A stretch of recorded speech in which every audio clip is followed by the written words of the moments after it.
They found a 8 millimeter cyst in my spleen. Yeah. Now, I didn't know what my spleen was back then. It turns out it makes all your red blood cells. And then I thought, wait a second, I know I need that. I was basically doing it to like just figure out how to optimize my body. Just blown away at like how big like the design space could possibly be.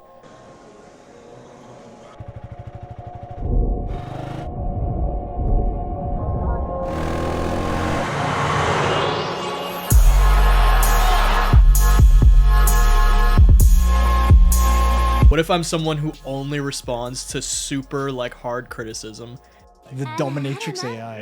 It buys a whip and tells you to whip yourself, you know? It's your lifestyle. That has the biggest impact on how you feel day to day. So we're building an open health data network where you have sovereignty over your own health data. And I started looking into Whoop, Apple Watch, etc. And I was trying to export some of that data or even connect to some of their APIs to use it myself.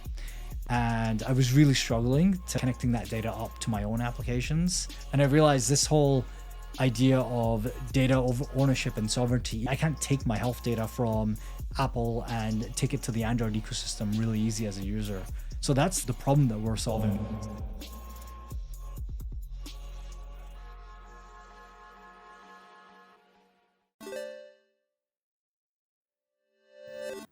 All right, welcome back everyone to another episode of Exit Liquidity. This is episode 93, and today we are live again for the first time in a while. We're at DevCon, as you can see, in Bangkok, Thailand.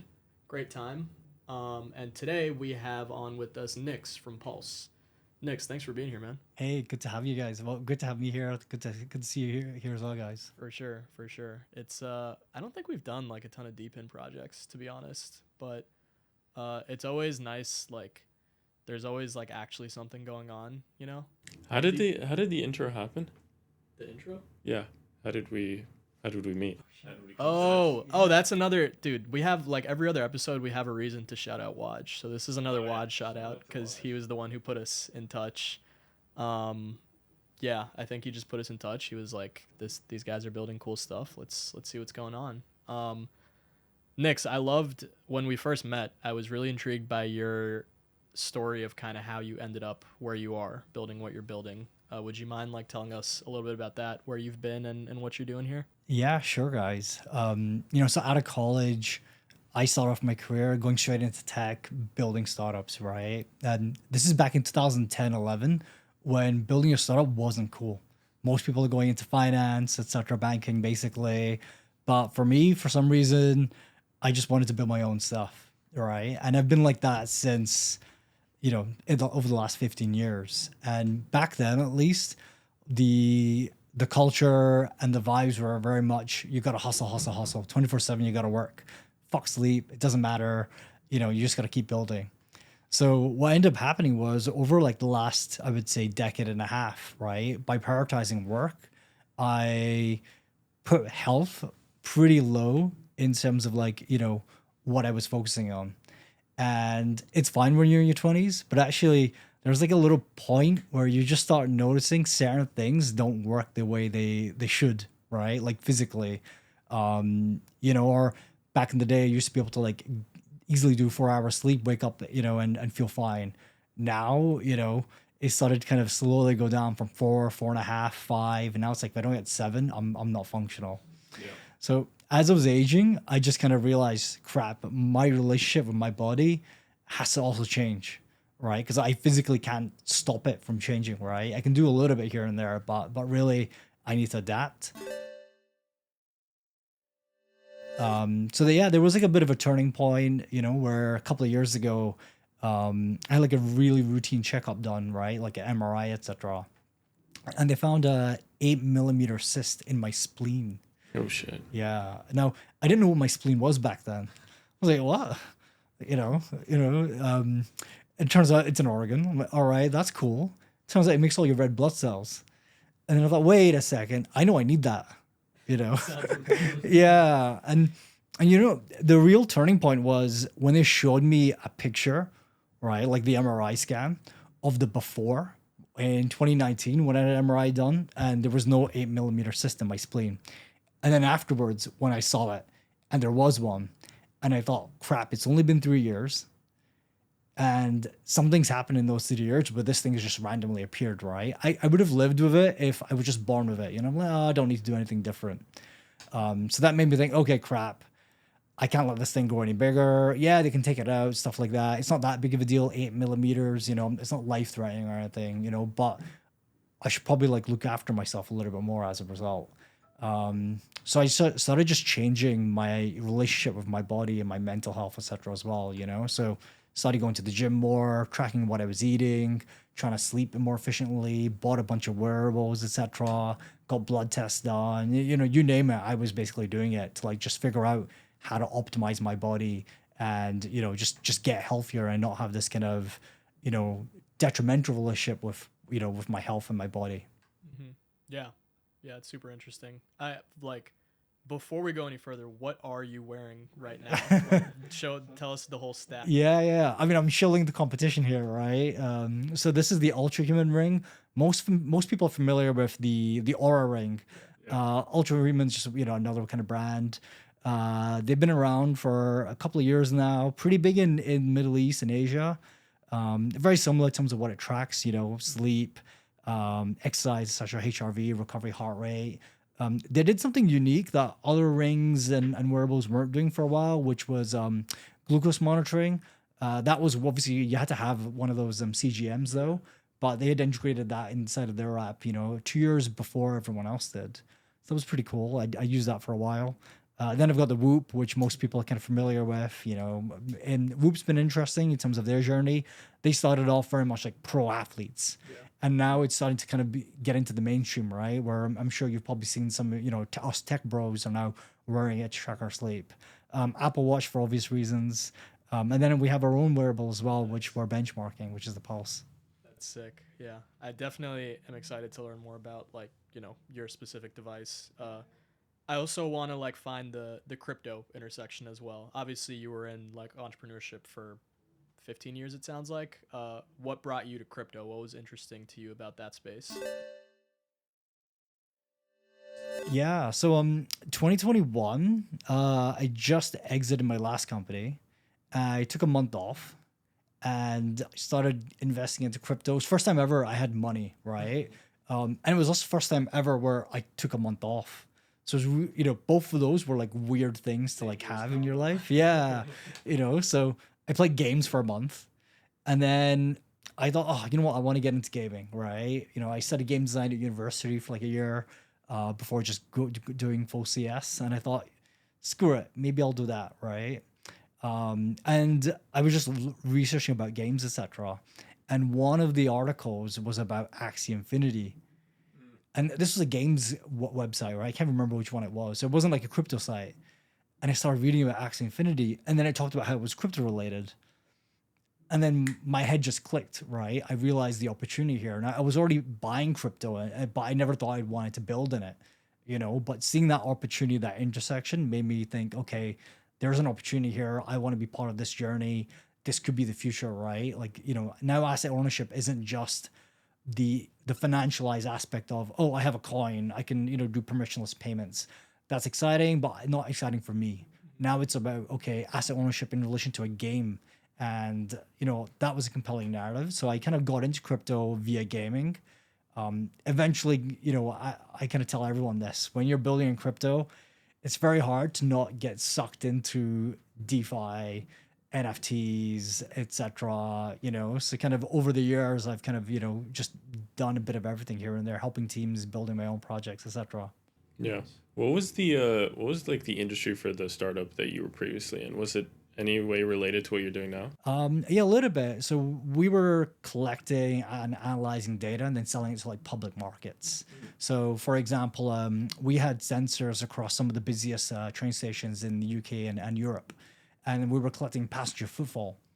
Now that was interesting for transport companies, government, advertisers, etc. So we started selling some of that data, and then we started building solutions for some of these companies as well. Eventually, we focused a lot more on transport just because transport data, there was not enough of it being collected, and we had a bit of an advantage in terms of being able to build hardware and software as a team. So that was 6 years of my journey. And I learned a lot around production, being able to like ship hardware and get it used in a live environment, right? And how do you upgrade hardware as well, right? Like, remotely, or do you have to physically update sensors, etc. as well. So it was a fun journey, and we learned a lot along the way, and I was quite happy we managed to get out before COVID hit. It's like, well, before COVID's downstreams really had an effect on like the transport sector.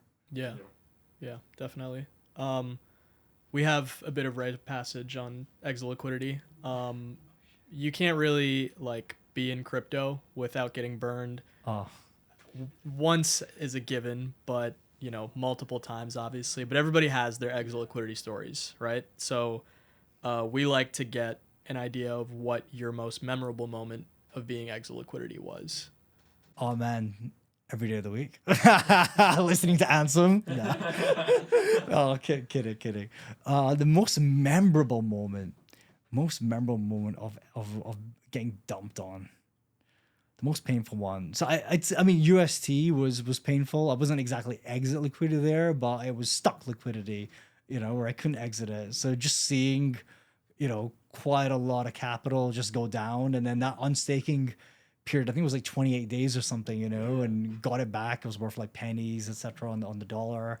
So yeah, I would say UST was probably the most painful, purely because, I couldn't do anything about it. And I don't like not being in control, right? Like part of like the lure of crypto is, okay, I have ownership of my assets. So yeah, that was probably hard. NFT related, I'd probably say Azuki Elementals. Oh man. That's a great one. Yeah. I don't understand that decision. Let's just Was that drop, the like, last- a reskin collection of Was the that- original? Was that the last DevCon? What event was that? It was last year in July, I think. Last year in July? Yeah. I think it coincided with some event. It would have been EFCC, right? CC maybe? Yeah. Sounds about right. Yeah. Yeah. Yeah, that was fucked. That was hilarious. 40 million mint, I think, right? Yeah, it's probably the last big mint. And then they revealed, and it was the same exact thing, dude. That was crazy. Man, I took a gulp when it revealed. I just went, Yeah. and I could just see everything just tanking, etc. So yeah, that was bad. I even did the stupid thing where I was trying to. I really wanted the dark ones because they looked really cool. So you had like the Spirit Azuki from the original collection, and then you had like the dark ones from this collection. So I really wanted one. So I kept like buying more of the capsules and like revealing and not getting one. And I was like, fuck, I want, because I back then I was like in the market for a new PFP, Yeah. right? So yeah, I bought like maybe 20 of those. Still didn't mint one. Yeah. That's tough. Were you playing, like you said you started in like the gaming kind of side of things. Were you playing with Axie Infinity? What part of the cycle for Axie Infinity was your entrance? Was it already like over by then, or was there? No. So I read about Axie in May. I think that was about $13 roughly. It was back then. So I bought quite a bit of AXS. I had a few Axies as well. Played it for a bit. I'm not gonna lie, I found it really boring. I just turn-based kind of games weren't that exciting for me, but the proposition itself was really exciting. I just didn't hold long enough, man. I would say I got out at like 40, and obviously it pumped all the way to like 130 at some point or something like that. But made enough money. I was happy with like a 3x. What other market's gonna give you a 3x in like a month and a half? Yeah. What other games in the Web 2 world were you playing? Oh man, Super Smash Bros was like my thing. Nice. Yeah. Which one? I mean, I played since I was 16, man. So yeah, you're talking like 64. Then you've got Melee. Then you've got the weird one where they didn't give it a name. I think for the Wii, they just call it an Ultimate. Oh, Brawl. Yeah. You've got Brawl, and then you've got, I think 4 was the one they didn't give it a name. Yeah, on the whatever that console was. The Wii U Was so weird. Yeah, I mean, 4 was not bad, and then Ultimate came out. I was obsessed with Ultimate. I got to like what was it? Not Grandmaster or Diamond, but like there's like a league you can get into online. So I got into that league for like 4 of my main characters. Yeah, I was pretty obsessed with that, man. Yeah. You guys play? I don't. I did. I think Smash is funny because it's always the game where like you find out someone else plays Smash, and you always like everybody thinks they're the best at that game. Like anyone you meet is like, and like everyone's worse than they actually think they are. I mean, I'm trash at that game. Like I'll fully admit it. But like it's just so funny how like the competition there like socially is just so It's interesting very to high, me. yeah. First question I'll ask is, "Are you good?" And then people will say, "Yeah, I'm really good." I say, "No, are you actually good?" Because if I play you and you waste my time, I will be very frustrated. There was about a year ago, was it? Yeah, a year ago, or 2 years ago, I was in Bali, just like taking a break. Right, I just needed some time off, and I remember I was in some bar. Me and my homie, who's actually here in Thailand now, we were just at a bar drinking. I heard some music in the background, and I knew it was familiar, but I didn't know quite what. And then it clicked what the music was, and it was like the Smash Bros. Main theme. And I just turned around and I saw it was on the screen, and I went, okay, holy fuck. And then I looked around and I was like, does anyone want to play? Some guy said, yeah, I want to play. And I asked him, are you good? He was like, yeah, I'm good. I'll kick your ass. Right. Now, I wasn't going to be rude to him or anything like that, but he said, I'll kick your ass. And I was like, all right, bro, bring it. And anyways, long story short, I beat him like three stocks to one. And he was so upset at me, man. He was so upset. He just like started swearing in Polish, etc. I'm like, bro, I have no idea what you're saying, but all I can say is you fucking suck. You're wasting my time. Yeah, exactly. But it's one of those games, man. Yeah, it's like a real like competitive nature within that ecosystem. I feel like every time there's one there, people are just like super pumped. They just drop whatever they're doing to like get on and compete. People can be really fucking good at that game. Yeah. It's crazy. And I haven't noticed with any other game. Everybody thinks they're good at that game.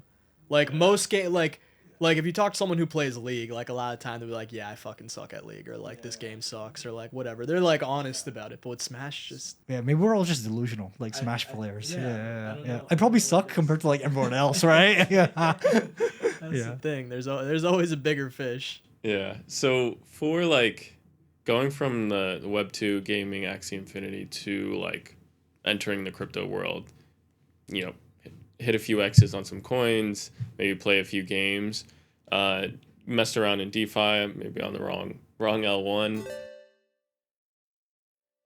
What was the kind of like journey towards building? What was that like light bulb moment where you're like, I want to build this? Was it straight into Pulse, or was there anything before that? No. So I was doing a gaming project for like 2 years before that. We got hit hard on UST, FTX as well. So we didn't quite manage to like complete the vision there. And then I took like a year kind of off, just experimenting here and there. I told myself I don't want to build another startup. I want to just figure out what my next 20, 30 years is going to look like before I dive into it. And that was a period where I started kind of focusing more on my health, right? Going to the gym, etc., being healthier, getting MRIs done. And that's when like the trigger there happened around, oh crap, I need to really look after my health a lot more, and started collecting data about myself. It was about 6 months between that kind of, light bulb moment of, I need to look after my health even more, before I kind of thought, okay, Pulse is the thing, right? This is what I want to build. During those 6 months, still experimenting with DeFi, building like Telegram bots, stuff like that as well. So yeah, it was a bit of a journey, and I actually was originally thinking maybe crypto is not for me. Maybe I want to just go straight into AI, right? Because the work that we were doing in my last company was very AI heavy. So for me, and just seeing like ChatGPT, the renaissance of it, where AI became cool again, I thought, okay, maybe I should just move to SF and build there, But a couple of friends of mine convinced me to stay. Yeah. Where does the kind of like drive for building companies, like where do you think that comes from? Does it come from like the competitive Smash kind of like culture? Like, 'cause I think I don't think we've had like that many. I mean, I feel like in crypto there's a lot of like multiple project founders, but not very many like Web 2 project with like success to like Web 3 project. What's that? Where does that drive come from? And do you have like any advice for some like startup founders going from Web 2 to Web 3? Yeah, I think a lot of it's just internal, man. Wanting to solve problems that I see in the world, in particular the ones that I have, right? If I look back at things that I was working on, it was always related to me and my day to day, So even like the last company where we were collecting data, passengers moving, etc. Right? Like I wanted to understand that myself, just for like a hobby project. And then the more I kind of came into it, the more I kind of realized, oh wait, there's like a market here. So it was like that curiosity really kind of led me down all these little rabbit holes, and some of them I realize is an opportunity and I want to pursue that longer. I want to build a business around it. But generally, I think it's just bit of family. My dad ran like shops, takeaways, restaurants, etc. So, as much as I don't consciously think, oh, my dad's an entrepreneur, I want to be one, I think some of that subconsciously definitely is going to played a bit. And I think his upbringing as well, right? Like I'm not sure about you guys, but like our family was pretty poor growing up. We were like lower income band for sure. And just seeing my dad work 24/7 for other people, etc., made me kind of think, do I want to be that type of person, right? Like, he would run a company for a while, do well a little bit, and then something would happen, markets would kind of go bad. And I decided, okay, I just want to be in control of my own destiny, which is pretty hard to be honest, right? Like going through that journey, especially in the UK market, being an entrepreneur in the UK is much harder than, in the US in terms of like capital, distribution, etc. as well. Yeah. What would you say are like maybe the highest level, biggest differences between startup life in like the Web 2 world versus like Web 3? Man, the focus on making money. Yeah. So, my last company, 90% of my time was focused on revenue, right? How do I make capital? How do I get more business, right? Whereas in crypto, it's how do you get attention, right? It's how do you get on the timeline, right? How do I get some guy talking about me? What controversial thing can I do to have like 15 seconds of fame this week, right? So it's a very different paradigm shift, and it's taken me a few years to kind of learn it, right? And I wouldn't even say I'm like the best at it, right? I'm not a natural, but I can see opportunities here and there. In terms of like getting on the timeline or try and take advantage of them. But I would say that's probably the biggest shift. And I don't know if that's a good thing or a bad thing for the market, right? Like part of me thinks maybe we should have a more revenue focused kind of approach to building a business instead of like a CT kind of mindshare focused approach. Again, it all depends on what the product you're building as well, right? So yeah, I would say that's like the biggest difference as like a founder. I'd say as like, running a team and staff, etc. You know, back in the day, like the focus, there's like a culture of we're building this business for years, right? So you've kind of got like a 5-10 year vision behind it, right? And you kind of bring staff along for that ride. Whereas in crypto, because everything moves so fast, if you're not if you're not in like hyper growth mode, it's a very high chance some of your top staff are gonna think, oh well, I've got another offer somewhere else, I'm gonna go there, right? And you end up with a lot of churn, not because you're a bad startup or you're a bad founder or anything. It's just because there's so much opportunity, right? Everyone's getting offers everywhere. So that's like a big focus and big learning that I kind of found as well. Yeah. And so it's been, you said, almost a year building Pulse? Yeah. A year building in health x crypto. This vision of Pulse, we kind of really started focusing on it, I would say early July. Okay. I was going to ask where the name came from, and then it just immediately clicked in my head. Were there other name choices? Yeah, for a while, actually, we were called Fastmind. Fastmind. Yeah. I think that's what I remember when you did the Align style thing. I think that's what it was called, right? Yeah. So the original app that I built was I built a WhatsApp AI, and her name was Mia. And what she would do is she would DM me every morning saying, "Hey, you're fat. Hey, you're gonna die. Yeah. Hey, you're gonna die early. Hey, that guy's healthier than you."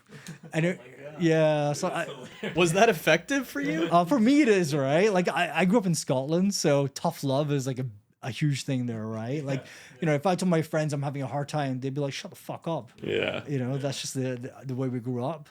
So and it worked for me, right? And I decided, okay, can I share this with other people? And then I learned, oh wait, other people don't like the tough love. So I need to customize the onboarding a little bit, where we ask users, do you prefer direct feedback or do you prefer supportive feedback? Do you prefer analytical feedback, etc.? So I ended up scaling that. We had about 300 daily active users at some point on that, which wasn't bad. but I kind of thought, back then, so this was around Feb, March time, there was a bit of a stigma around, oh, are you just building a ChatGPT wrapper? Yeah. So anytime I would talk to like an angel or a VC, they would ask that question and it would make me reassess what I'm building. And now 6, 7 months later, I look back and I think, oh well, it was such a bullshit question, right? Like some of the most successful teams right now are just ChatGPT wrappers, and I'll give you an example. There's this app, I found it on Reddit first, right? And he sold the company for 6 million. He had 300K MRR. All it was an app where you take a screenshot of like your Tinder, like a chat, and you would share it with the app, and it would give you advice on how to flirt with the girl. Yeah. I've seen ads for that. I'm pretty sure that stuff is all over. And we have like the whole AI agent wave now too, which is like, how is that not, you're giving something a little bit more information and prompting it to be like, it's, Anyways, I'd love to get into Pulse now. Like from the perspective of a user, a Whoop wearer, Apple Watch wearer, whatever, you've obviously got everything and more. But like within the context of, someone who had the wake up call of like, I can't reverse aging. Like I gotta, make an effort now to at least like slow it and take care of myself more, as well as someone who is just getting into like the crypto flywheel of like why things should be on chain for, incentives, non-fungibility, all that stuff. What is Pulse? Yeah, so we're building an open health data network where you have sovereignty over your own health data.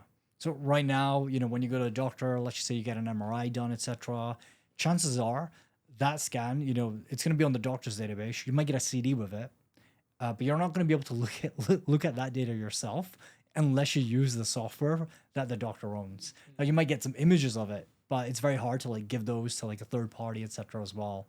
So that really bothered me. And then I started looking into Whoop, Apple Watch, etc. And I was trying to export some of that data or even connect to some of their APIs to use it myself. And I was really struggling in terms of like just connecting that data up to my own applications. And I realized this whole idea of data over ownership and sovereignty, even within the Apple health ecosystem, isn't really a thing, right? I can't take my health data from Apple and take it to the Android ecosystem really easy as a user. So that's the problem that we're solving, right? Is giving you ownership of that data and allowing you to interact with other and share it with other third parties. We also have our own native wearable device, which we use for collecting data. Can I see it? Yeah, it's over here. So this is the device here. Yeah, so we spent a few months. Yeah, it's very similar to a Whoop, but very deliberate. We spent a few months in China, basically going through finding different factories, benchmarking, etc. Finding the right device for us. We landed that thing. So data privacy, sovereignty, and like exporting and having like composability with different apps and ecosystems, like that all makes sense to me as like someone in crypto. But if I'm just a Whoop wearer, like if I'm Brian Smith from, I don't know, some regular company. Oh, who's that one like health nut that's on the timeline? Brian Johnson. You reminded me by saying Brian. He uses a Whoop as well. Yeah. How do you imagine like or what is the thing that he's thinking about that you think makes him like make the switch to a Pulse? Yeah. So Brian's using Whoop, and most of us are using Whoop like in tech for tracking your sleep. Right? Like that's their big unlock, which is sleep is a really, really good kind of metric for how you're feeling the rest of the day. Right? But how Whoop started off was very much trying to balance sleep and recovery and exercise. Right? So recovery and strain. So it's why they focus mainly on the athletes, right? Because what they're trying to do is optimize how much you sleep to making sure you can go and exercise or train 2-3 times a day, right? Whereas for people like us, that we're not as we're not going to the gym or exercising or training, right? So really, what I've seen happening is we're repurposing the Whoop for everyday use, right? And for me, what I kind of realized was it wasn't quite fitting for what I want, right? What I care about is sleep, exercise, but also productivity, right? Energy levels, like how optimal am I the rest of the day in terms of how I function, and that's where I see how Pulse is different than Whoop. We're focusing more on lifestyle as opposed to health as a sole kind of metric, right? So what we care about, for example, is not just your wearable data. We also care about blood work, DNA, your Google Calendar, Telegram, Slack, email, etc. As much as you want to share with the network, obviously confidentially, right? It's not going to be shared with third parties, alone. But as much as you want to share, that's the level of insight we can give back to you. So I'll give you some use cases and examples, right? Um, it might be that you've had a full day worth of meetings, and at the end of the day, you're emotionally tired. Now, Whoop won't be able to detect you're emotionally tired because you might not have done any exercise, right? But we'll have using Pulse and integrating with all the accounts, etc. We'll be able to understand that, and maybe you need like an hour to recharge, or maybe actually you can go to the gym instead, and that will help you, kind of recharge and kind of context switch off, from context switch away from like Telegram, phone calls, etc., to like just something else, instead. So that's where I see like the USP, right? We're focusing on like the everyday person that fitness is one part of their daily life. Hmm. And so what things are being tracked in there that like tied to that? Yeah, so with the pulse band itself, we have feature priority compared to other wearables, right? So we track VO2, HRV, general heart rate, sleep, calories burned. There's an accelerometer in there to kind of guess, estimate steps, etc. as well. So generally speaking, most of the wearables, the hardware is kind of converged. There hasn't been like a massive hardware innovation or leap just yet. Where Whoop and well, not Whoop, but Ultra Human and now even Aura are kind of innovating is allowing you to connect a continuous glucose monitor to it, because they've kind of realized, oh, what you eat also affects how you feel throughout the day, right? In terms of like your general energy level. So I think that's a really exciting kind of area for unlocking. Um, Ultra Human also does do blood reports, which is exciting, but they don't combine that data in your day to day just yet. And I think there's a big opportunity there. No one is doing DNA just yet, which I think is a big unlock. But generally speaking, I think the biggest unlock is your day to day, right? Like how you're living, how you're spending your time, whether it's on a chair outside with family, with friends, at a bar, etc. My our hunch is that all of that affects your general health as much, or if not more, than just like a bad night of sleep and going to the gym. Yeah, makes sense. It reminds me of like we've had like totally different products that have this vision of like uh the sort of like personal co-pilot of like Jarvis is a good example. Yeah, Like I remember like the Urbit guys or AJ from Urbit talked to us Yeah. about that. There's like the on-chain like wayfinder kind of apps where you just tell it what you want it to do or it tells you. That's like kind of what I'm thinking of like oh you spent too much time in meetings today, like you've had too much sugar, you've whatever, and then it gives you how does like the user interact with those insights? Does he like have to like actively monitor, like you guys hoping to have like a more like symbiotic relationship with notifications, or what's Yeah, these are good questions. A lot of this we're going to test and see how people kind of respond, right? So to give you an example, what we noticed was a lot of Whoops users churn after a few months because either um, they end up having good habits and they realize, oh, they don't need the device anymore to help them, or B, what happens is the app tells them they're tired, but they don't feel tired. And then there's like the psychological effect of when you wake up in the morning and Whoop says your recovery score is low, and then you think, oh crap, I'm gonna have a shit day. So it's kind of like a self-fulfilling prophecy in that regard. So these are things we're very acutely aware of, and we want to make sure we're not kind of having a similar effect to kind of users as well. So that's why I feel like it's very important to collect as much data as possible around how we're living day to day. Our view is that insights are really important because you need to be able to action them, right? So I don't care that I've had a bad sleep. I care about, okay, I've had a bad sleep, but what do I do about it? Like, how do I fix today? And then how do I also fix tomorrow to make sure I don't have a bad sleep, right? So there will be some interventions via notifications. We have our own, LLM that will kind of give you insights, etc. as well. But every person is also different, right? So some people are more kind of data driven, where if you just tell them, "Hey, you should sleep at an hour earlier," they'll say, "Okay, but why?" Right? So they'll want the data, they'll want the information, right? Like what peer reviewed study can you give me, or what other evidence based information can you give me so I can make this decision? Others are more emotional, which is, oh, hey, look, sleeping an hour earlier, is really important for you because you'll have a bigger impact, etc. In your day. We really recommend it, right? And you'll feel better, and you'll have a better morning with your kids. You'll feel less grumpy. So there's a difference there in terms of how you're communicating the same data to the user in terms of how they'll interpret it and how it impacts their kind of decision making. So these are things we've been thinking about, right? Like if we're gonna build this AI, how can it share information to you in a way that you will actually respond to? Yeah. And so you have the data side, which seems like very important. You have the hardware, which is in the pre-order phase right now. Wave one, like just finished. You're gonna have a second wave. We're doing wave two right now. Okay. So I think it'll go live tomorrow probably. And then we did some pre-sales in between wave one and two. We had people DMing us saying, "Hey, can I get a code? Can I get a code?" And I was like, just wait. And then they're like, "No, I want it now." So all right, fine. Yeah. What's the timeline for them, or for people receiving like the first set of hardware devices? It'll be Jan. January. So Okay.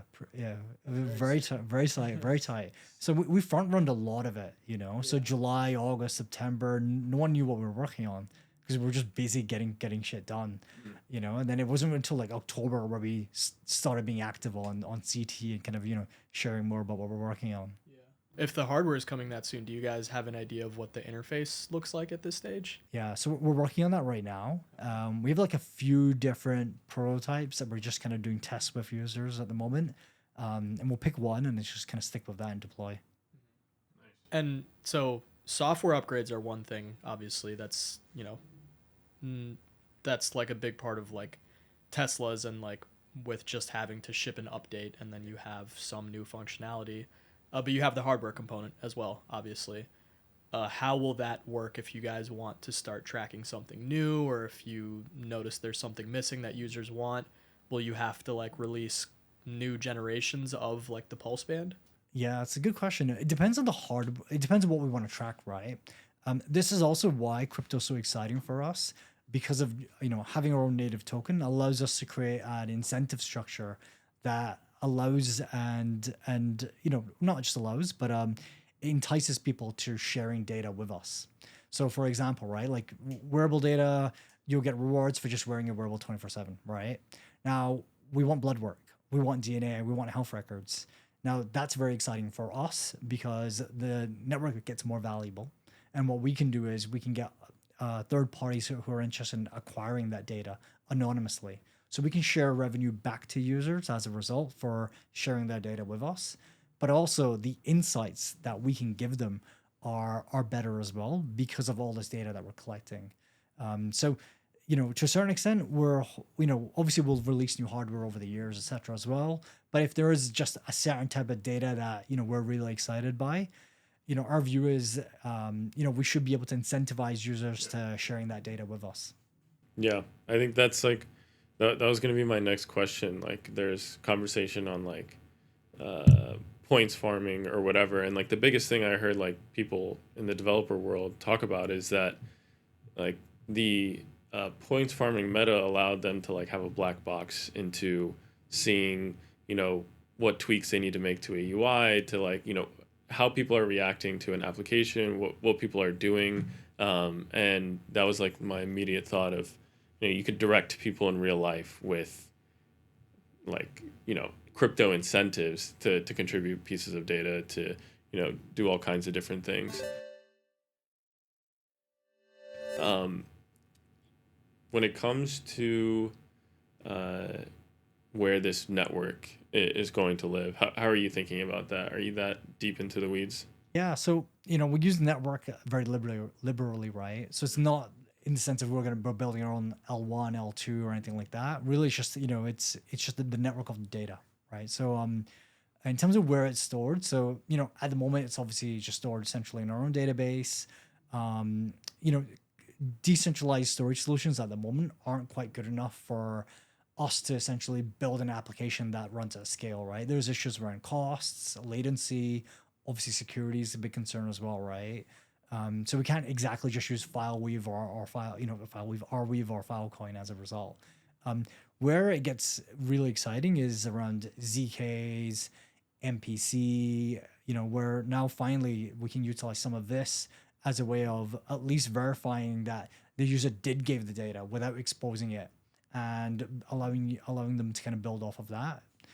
So in terms of what we're building at the moment, our focus is the data stored in our own database. But when users want to share it with third parties, we'll allow them to share that with third parties through consent. So our application is the gateway to enabling that to happen. And eventually, once decentralized storage gets better, etc., less kind of latency issues, we'll start kind of moving that on chain. Yeah, that's really cool. For like the network itself and like the application, there are two places that I've seen in I think the Twitter bio where that's going to live. Can you kind of explain the two places and reasoning for either of them? Also, like I don't know when you guys were raising, but there must have been like questions around the time you were raising of like just build your own L1, build your own infrastructure, or were people totally against that? Uh, no one was against it. And our angel round, our angel round was with Anatoly, Tristan, Santiago, and Gumshoe, right? So, all kind of Solana builders, Solana natives. And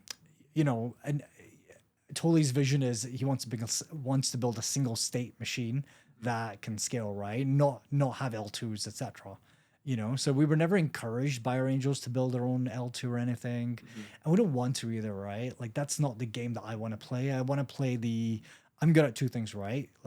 Building an ecosystem and building kind of like consumer applications. So that's like my two main focuses. So for me, I want to build an ecosystem of developers that want to leverage the health data that we're collecting, right? I don't need a layer for that. All I need is run some fun events, competitions, etc. for that, right? And the data, more importantly. So yeah, like it was never like in our roadmap or thought or planning in terms of building our own layer. But we are building on Monad and on Solana. So there is that where we're thinking around trade-offs, etc. What goes in which ecosystem and how it kind of works. The Pulse band itself, it's got an NFC chip. So it does have an EVM and SVM kind of wallet. So that's great for users. And when it comes to incentives, etc., they can kind of play both kind of, both chains there. In terms of like how we think about it from like a data layer perspective, economic layer perspective, we prefer everything being on one chain, right? But the user having optionality around maybe they want to put everything on Solana, right? And giving them that power. In the UI itself, like when the phone, I'm assuming, goes to the NFC chip, like is there a big kind of like crypto element there, or people not even feel that they're on Solana or Monad? Yeah, people will never feel, Yeah. and they'll never know unless they, are interacting with their rewards and they want to export that wallet to either MetaMask, Phantom, etc. Yeah. Right, and like I've kind of challenged the team around that vision, right? Like it has to be that. Like we're not going to be able to scale to $1 billion business just building in crypto. That was never the goal, never the vision, right? We have to kind of get mass adoption. And, we always use the word norming market. I feel like, for us, that norming market isn't the norming market. That's just the market, Yeah. right? And it's actually where we're starting is the crypto market. Like that's the kind of the difference in kind of thinking that we have as a team. I can't remember who it was. Someone asked me like during, I think it was another interview. They asked me, how are you gonna promote the product, etc. Right? Like, are you building a Web2 company, a Web3 company? And I kind of told them, look, after about 6 months, we'll probably be less active on Twitter. I'm a lot more active on TikTok, Instagram, and YouTube because that's where our customers live. That's where our future customers live as well, right? And that's how we're going to acquire them. Twitter is great in terms of building culture and audience on, in terms of like crypto, right? But in terms of like, acquiring more users, etc., we want to focus on those markets because that's where we'll get success. So if I'm still very active on CT, I would say about a year from now, either A, plans changed, or B, something's gone wrong. Yeah. Yeah, I mean, I think that's supposed to be the like, I think that's the right vision for someone like building, right? Let's leverage the characteristics of blockchain through like incentives, but ultimately, you know, build way past the, 1,000 people that are on crypto Twitter. Yeah, exactly. Yeah. I mean, crypto incentives are great for bootstrapping a community and kind of bootstrapping culture, right? Like we've seen it with meme coins and chains, etc. as well. So that's why we chose a crypto native approach. Obviously, there's value in the incentive mechanism, etc. as well. But yeah, there is going to be that shift. I don't know if it's going to be like a complete 180. I think it's probably going to be a bit more gradual than that, but it has to happen. You mentioned earlier that one of your strengths is building ecosystems. And obviously, you guys plan to work with a lot of different types of data, put a lot of that out there and available for people to use. So, like, obviously, one can intuitively see that, like, other applications could come and build stuff that takes advantage of that data that is synergistic to the pulse band. One thing, like, just randomly off the top of my head, like the WhatsApp bot you were talking about, like if people could choose different like AI agent personalities to like prompt them based on their like emotional state, like you have like a sergeant instructor, like an anime girl who like speaks words of encouragement when you're like feeling sad. Where like I'm sure this is stuff you've thought about with expanding your ecosystem, getting other teams to come and contribute. Where does that like sit on your roadmap, and kind of how are you thinking about it? Yeah. In terms of on our roadmap, I would say probably some point late H1 next year, we'll start thinking more about that, right? Like our first 6 months is very much just distribution, right? How do we go from 0 to 10K, 10K to 100K? Once we've kind of got that distribution, then it's exciting for other developers to come in and start building on top of that data, right? It's data they wouldn't have access to previously, and there's an active community that they can kind of build and test products, etc. as well. A community that will want these applications, right? Because they're kind of incentivized through the data sharing as well. And I've run hackathons before, so I spent about 5-6 years running hackathons, around like 20 altogether. So I'm quite excited to get to that point, in terms of our journey. And most of the guys I've met on the team, I met at hackathons actually as well. Really? Yeah. Damn. Yeah, I can see like tons of potential there just from like thinking through it in my head, like what people can do with having that data available. Yeah, we ran an internal hackathon a few months ago just to like prove is this thesis correct or not, right? One of our guys, he built a Chrome extension that connected to pump.fun. So he could see his heart rate in real time fluctuate as he was degenning meme coins. And I found that hilarious for me. I was like, what the fuck have you built this? He was like, well, everyone tells me to take the emotion out of trading. I was like, screw it, I'm just gonna make the emotion an indicator. Yeah. So anytime my heart rate goes above 160, I just sell everything. And I'm like, it's actually kind of genius, honestly. Yeah. Your heart rate's above 160, you're like capped to 50% of your usual size. Yeah. Like no emotional aping whatsoever. Do you have any ideas that you have had in your head you hope to see built someday using it? Yeah, so one that I have a personal frustration with, right, is what supplements should I get? So based on my DNA data, based on my blood work, and also my wearable data, what do you recommend me? So I want to see someone building that. I've seen teams in Web 2, not crypto kind of land, building LLMs where you're just like, tell it your profile, like, I'm a male 35, this is what I do for work, etc. And it kind of roughly gives you kind of recommendations, which is cool. You can kind of do that with ChatGPT. I don't know why you need a business out of it. But just using all of that data and one click, and it just automatically fills the checkout for me. I don't want the recommendation of this is what you should buy. I want it to like find the shops, get me the best deals, and just put it on like, auto order so I get it every month. Like, yeah, that there was solve a big problem for me. Yeah, makes sense. I've heard not great things about like the multivitamin industry and just like how ineffective they are. I mean, you've been through it sounds like you've like gone through the whole like biohacking space all in all. What's like what do you feel like is out there that's like cutting edge and like works that you're hoping to, bring into Pulse? Yeah. Cutting edge is really, it's gonna sound weird, man. It's your lifestyle that has the biggest impact on how you feel day to day. And like when you're young, lifestyle's less important, I would say, in terms of how it impacts your life, but well, it impacts how you feel. But as you get older, these things start building up. And I'll give you an example, right? Um, Over the last month, I think I've been to about 6 different countries, right? So, I mean, most of us probably went to Singapore, then I went to Greece to meet my co-founder, London, New York, back to London, and now here, in Thailand. So I've spent like probably about 40 hours on a plane, right? And man, like I felt that, physically my hips just got really, really tight. I was struggling to kind of not get up in the mornings, but struggling to just kind of feel functional. I could, and like some point my calf was just locking up and I couldn't move it as well. And what I realized was, okay, it's all the travel. So yesterday, literally, I just went to a yoga class, like for an hour, just did that, really deep stretching, etc. And I feel much, much better the next day.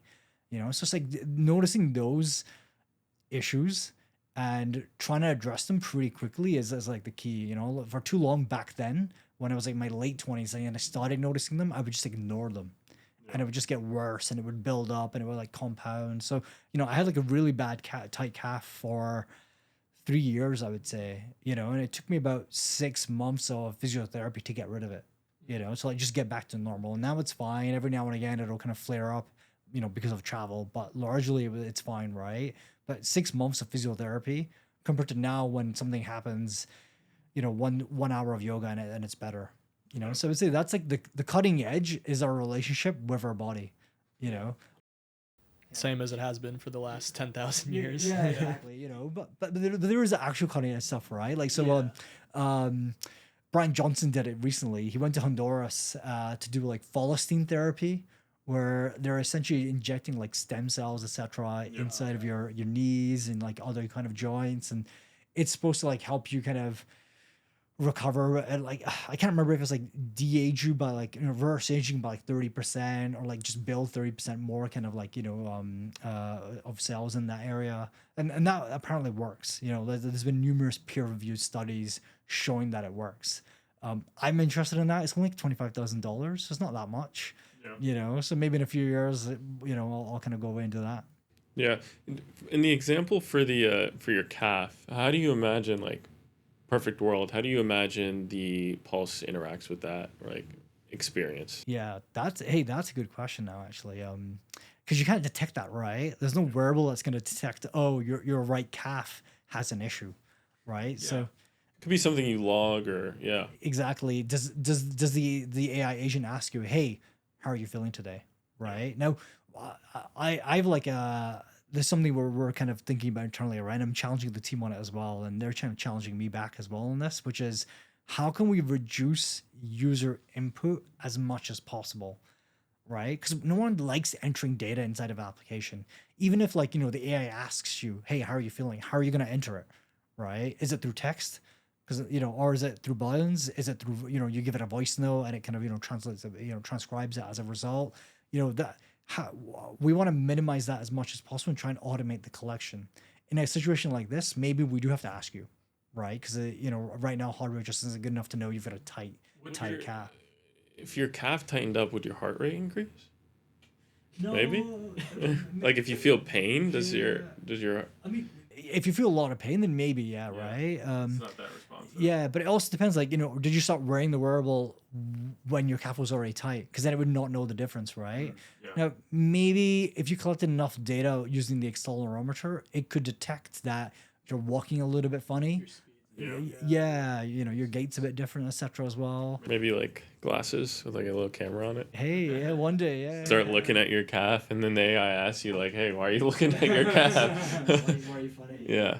Yeah, so it could be the AI agent asks you, right? Look, once a week, do you have any muscle soreness somewhere? And you say, oh yeah, I've got a tight calf, right? But how are you saying it? Is it a voice note back? Which I think could be quite compelling. It's easy, it's quick, you can do it on the go. right? And then we can log that and then figure out, okay, what are the recommendations, to help you solve this problem, right? And also, how long have you had this problem for? Is it just the day, or is it a recurring issue over years, etc.? Yeah. And then like expanding beyond that, like the wearable itself, like what else do you imagine it can do, like in that experience, like it if it did recognize through like a transcription of a voice memo, like what could happen beyond that? I think we were playing around with the idea of like the ZKTLS stuff. I mean, that stuff goes way like above my head, but the acronym is good. Yeah, people are saying that you can do cool stuff with it. Is there like a world where you guys are exploring that? Yeah, so we actually have spoken to a few teams about this, ZKATLS teams.